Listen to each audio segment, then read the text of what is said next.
Buongiorno a tutti ragazzi, oggi voglio fare due melenzane con pomodoro fresco che io già ho passato con questi pomodori e con il basilico. Quindi taglierò in due le melenzane, le metto un po' sotto sale, poi le sciacquo e poi vi farò vedere come fare con l'origano. Quindi semplicissimo, senza friggere nulla, quindi assolutamente come queste, diciamo, sono pomodori in effetti, però se volete usare qualche, diciamo, qualche cosa dal supermercato, prendete una marca italiana. Quindi che ne so, di solito qua noi usiamo Mutti, Pomilia, queste marche qua più o meno.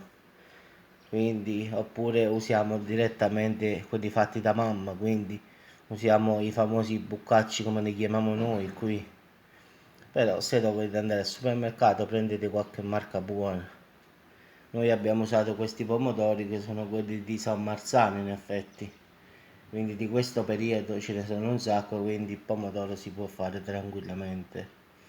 Le melenzane potete prendere quelle là piccoline, che le cime di viola come si chiamano, quindi basilico e origano. Adesso andiamo a tagliare le melenzane e a salarle. Facciamo stare così ragazzi con il sale almeno una mezz'oretta.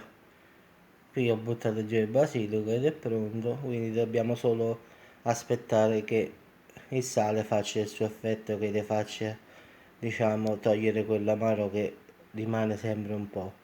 Quindi poi le sciacquiamo e le strizziamo per bene ragazzi, e poi vi farò vedere nel video come procedere.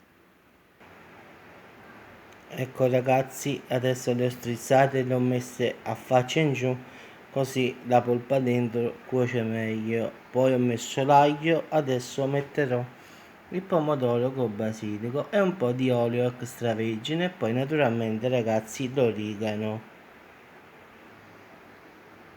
Ecco qua ragazzi, ho messo l'origano, il basilico che sta facendo il pomodoro.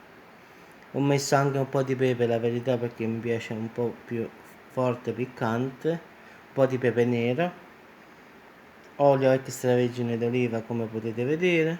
Adesso ragazzi mettiamo il famoso, come lo chiamo io, tappo e andiamo ad infornare, anzi scusatemi, a cuocere. Mi raccomando ragazzi, a fuoco basso, vedete, come diciamo noi, pippea. Faremo stare così per 10 minuti, poi giriamo dall'altro lato, quindi stanno bello pippiando piano piano e rimarremo così per altri 10 minuti, poi giriamo altri 10 minuti dall'altro lato. Ecco qui ragazzi, le ho girate, adesso altri 10 minuti da questo lato e poi abbiamo terminato. Ecco ragazzi, sono terminate le nostre melanzane, ho messo un'altra spolverata di origano e adesso sono pronte per essere mangiate, anche se per oggi a luna ragazzi, noi che me le mangio ora le ho solo preparate, quindi poi devo pensare cosa mettere ecco, vicino. Però secondo me qualche hamburger anche di pollo andrebbe bene. Quindi ragazzi, la ricetta è terminata e come sempre, se permettete, più tardi già a mangiare.